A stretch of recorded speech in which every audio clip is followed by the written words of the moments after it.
ಬಂಗಾರಪೇಟೆ ತಾಲೂಕಿನ ದೋಣಿಮಡುಗು ಗ್ರಾಮದಲ್ಲಿ ದೋಣಿಮಡುಗು ಗ್ರಾಮ ಪಂಚಾಯಿತಿ ವತಿಯಿಂದ ಏರ್ಪಡಿಸಲಾಗಿದ್ದ ಗ್ರಾಮ ಸಭೆ ಕಾರ್ಯಕ್ರಮ ಉದ್ಘಾಟಿಸಿ ಮಾತನಾಡಿದ ಅವರು, ಗೋಮಾಳದಲ್ಲಿ ಹಲವಾರು ವರ್ಷಗಳಿಂದ ಬೇಸಾಯ ಮಾಡುತ್ತಿರುವ ರೈತರು 57 ಅರ್ಜಿ ಹಾಕಿದ್ದಲ್ಲಿ ಅದು ಕಾನೂನುಬದ್ಧವಾಗಿದ್ದರೆ ನಯಾ ಪೈಸೆ ತೆಗೆದುಕೊಳ್ಳದೆ ಖುದ್ದು ನಾನೇ ಆ ರೈತರ ಹೆಸರಿಗೆ ಸಾಗುವಳಿ ಚೀಟಿ ಮಾಡಿಕೊಡುವೆ. ಅದನ್ನ ಬಿಟ್ಟು ಬೋಗಸ್ ದಾಖಲೆ ಸೃಷ್ಟಿ ಮಾಡಿ ಲಕ್ಷಗಟ್ಟಲೆ ಹಣ ಸುರಿದು ವಿನಾಕಾರಣ ನಮ್ಮ ಹೆಸರಿಗೆ ಜಮೀನು ಮಾಡಿಕೊಡಿ ಎಂದರೆ ಅದು ಅಸಾಧ್ಯ. ಅರಣ್ಯ ಭೂಮಿಯಲ್ಲಿ ನಕಲಿ ದಾಖಲಾತಿಗಳನ್ನು ಸೃಷ್ಟಿ ಮಾಡಿಕೊಂಡು ಯಾರೇ ಕಾನೂನು ಮೊರೆ ಹೋದ್ರೂ ಅದು ಕಾನೂನುಬದ್ಧ ಆಗಿರುವುದಿಲ್ಲ ಎಂದು ಹೇಳಿದ್ದಾರೆ.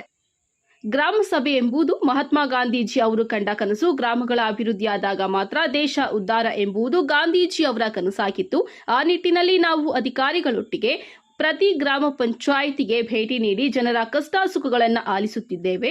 ಈ ಸುಸಂದರ್ಭದಲ್ಲಿ ಸಾರ್ವಜನಿಕರು ತಮ್ಮ ತಮ್ಮ ಸಮಸ್ಯೆಗಳಿದ್ದರೆ ಇತ್ಯರ್ಥಪಡಿಸಿಕೊಳ್ಳಬೇಕು ಎಂದು ಜನತೆಯಲ್ಲಿ ಮನವಿ ಮಾಡಿಕೊಂಡಿದ್ದಾರೆ. ಸರ್ವೆ ನಂಬರ್ 11ರಲ್ಲಿ 12 ಜನಕ್ಕೆ ಒಂದು ಬೋಗಸ್ ಸಾಗುವಳಿ ತಯಾರು ಮಾಡ್ಬಿಟ್ಟಿದ್ದಾರೆ. ಪಾಪ ಆ ಬೋಗಸ್ ಸಾಗುವಳಿ ಮಾಡ್ಕೊಂಡ್ಬಿಟ್ಟು ಪಾಪ ಫಾರೆಸ್ಟ್ ಹೋಗಿ ಅವ್ರು ಮರಕ್ಕೆ ಕಟ್ ಮಾಡಕ್ ಹೋಗೋದು. ಫಾರೆಸ್ಟ್ ಸಂಬಂಧ ಇದ್ದ ಗೌರ್ಮೆಂಟ್ ಅರ್ಜಿ ಹಾಸ್ಕೊಂಡೆ ಅಂದ್ರಿಗೆ ಸೇರಿಸಿದ ನೀನು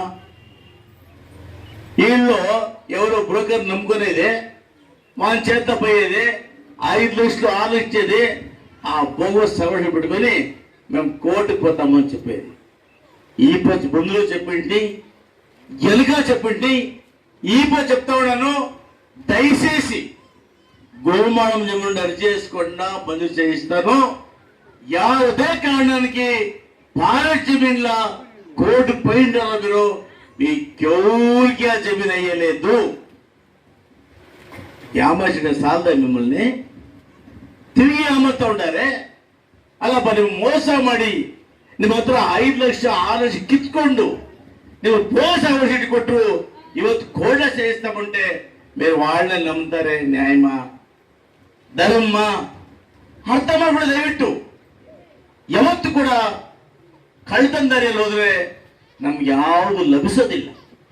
ಬನ್ನಿ, ನೇರವಾಗಿ ಬನ್ನಿ, ಗೋಮಾಳ ಮಾಡ್ತಾ ಇದ್ರು ಹೇಳಿ, 1 ರೂಪಾಯಿ ಇಲ್ಲದೆ ನಾನು ಮಂಜೂರು ಮಾಡ್ತೇನೆ. ನಿಮ್ಮ ಭಾಗಕ್ಕೆ ಇವತ್ತು ರಂಗಾಚಾರ್ಯ ಅವರು ಗೋಮಾಳ ಮಂಜೂರು ಮಾಡ್ತಕ್ಕಂಥ ಕಮಿಟಿ ಮೆಂಬರ್ ಆಚಾರ್ಯ ಅವರು చూడండి అయ్యని తెలియదు కదా చేతు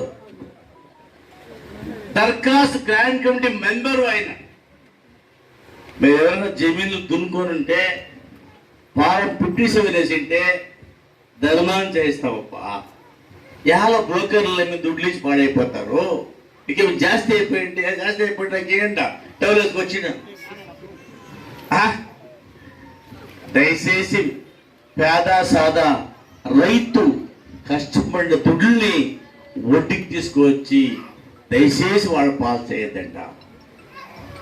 ನೀವ್ಯಾರಿವತ್ತು ನಿಜವಾಗಿ ಕೂಡ ಸಾಗುವಳಿ ಮಾಡ್ತಾ ಇದ್ದೀರಿ ಅವರಿಗೆ ಜಮೀನು ಮಂಜೂರು ಮಾಡೋ ಜವಾಬ್ದಾರಿ ನಂದು. ಅವ್ರು ಯಾರೇ ಇದ್ರು ಬರ್ರಿ ಮಂಜೂರು ಮಾಡ್ಕೊಡ್ತೇನೆ.